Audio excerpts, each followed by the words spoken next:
हिंदूंनी हिंदूंकडूनच विकत घ्यावं, खरेदी करावी, या ज्या मूळ संकल्पनेवर हा कार्यक्रम आखलेला आहे, त्यासाठी सर्वात प्रथम मी हिंदू हितरक्षकांचे सर्व जे सन्मान्य व्यक्ती आहेत, ज्यांनी ही संकल्पना इथे मांडली, पुढाकार घेतला, हे सगळे प्रयत्न जे करतायत, त्यांना मी मनापासून अभिनंदन करतो आणि तुमच्या शुभेच्छा. मला विश्वास आहे आमच्या हिंदुत्वादी विचाराचे आज महापौर आणि सगळे लोकप्रतिनिधी माझे सहकारी निवडून गेले. आमच्या महापालिकेच्या माध्यमातून नाशिकमध्ये फक्त जय श्रीरामच ऐकायला मिळणार, एवढं माझा ठाम विश्वास. तिथे आईला मोहम्मदवाले कोणच तुम्हाला दिसणार नाही, हे मी तुम्हाला आजच ठाम करून सांग.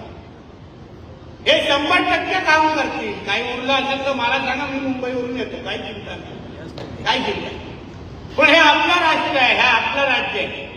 आमच्या कुठल्याही हिंदूकडे कोणी वाकड्या नजरेने पाहिलं ना, तर आम्ही काही विनंती करणाऱ्यापैकी नाही यावं, हेही त्यांना माहिती, हेही माहिती.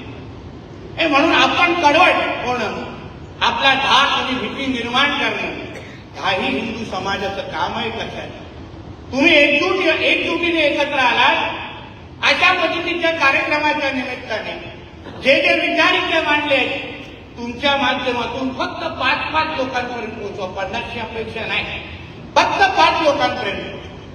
समोरचा कोण आहे त्याला जवळून तपासा. तो हिंदू असेल तर त्याच्या खिशात टाका, कुठल्याही हिरव्या सापाला दूध पाजू नका, हे ठणकावून तुम्हाला या निमित्ताने मी सांगतोय.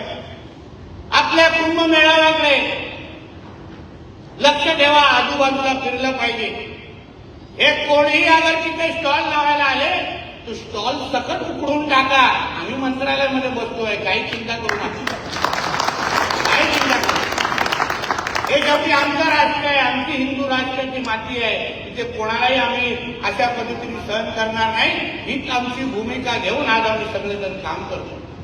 म्हणून जोशी साहेब आणि त्यांचे सर्व जे सहकारी आहेत, ज्यांनी हिंदू हित रक्षा आणि हिंदूंनी हिंदूंकडूनच विकत घेतलं पाहिजे, ही जी संकल्पना तुम्ही मांडलेली आहे, याचं मला 100% मी पाठिंबा देण्यासाठी मी आज इथे एवढा लाभ आला.